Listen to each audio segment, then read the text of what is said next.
Hey everyone, this is Mex. Thank you for coming by the channel today. We are here to talk about the highly anticipated mech shooter Mechabreak. Mechabreak was announced at the 2023 Game Awards and is currently in its open beta through August 13th. If you missed the initial sign up for the open beta, you can watch any Mechabreak stream on Twitch. After 15 to 20 minutes, you should see a code waiting for you in your drops and rewards. So, what is Mechabreak? Mechabreak is an arena PvP and PvE mech shooter. The current beta offers a few different 6v6 PvP modes, but there will be PvE modes that come with the full release, which is speculated to be in early 2025. You do start the game with a tutorial mission that gives you a taste of the PvE, but that is the only PvE content that they offer right now. I am a sucker for the mech genre, so what initially caught my attention was the overall aesthetic. The character design, the graphics, the UI, all of it is doing it for me. Booty! As for the gameplay itself, it's the chaotic engagements that I love from Gundam Evo, but with the omnidirectional responsiveness of Armored Core 6. There is a lot of versatility between strikers. You have a range of tanky melee specialists, true support characters, well-rounded speed suits if you prefer maneuverability. Each striker has its pros and cons, a lot of it is map dependent, whatever your team composition is. Personally, I like to mix things up just to keep things feeling fresh. You might find a striker that you fall in love with, and that's just what you stick with. Point is, there is something for everyone.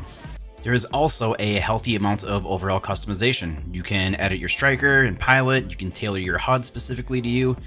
It's also currently designed so that each striker has its own settings profile, so you can have different key bindings from striker to striker, which is extremely useful because each one plays very different.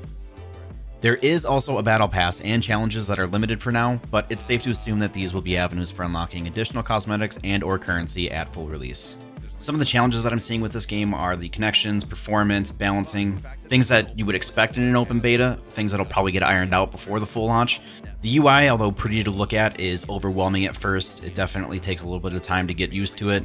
The menus have a lot of layers, so it's easy to get lost in, but when you weigh all these things against the gameplay and the design, the aesthetic, it's all pretty minor stuff.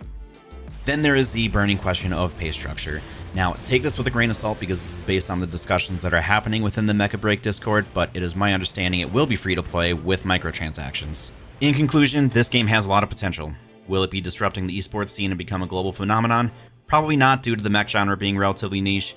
I see it cementing a healthy foundation in stream directories given the passion of its fan base. We can only hope that this game does take off and opens the door for new content, or helps pave the way for older beloved titles to get a modern facelift.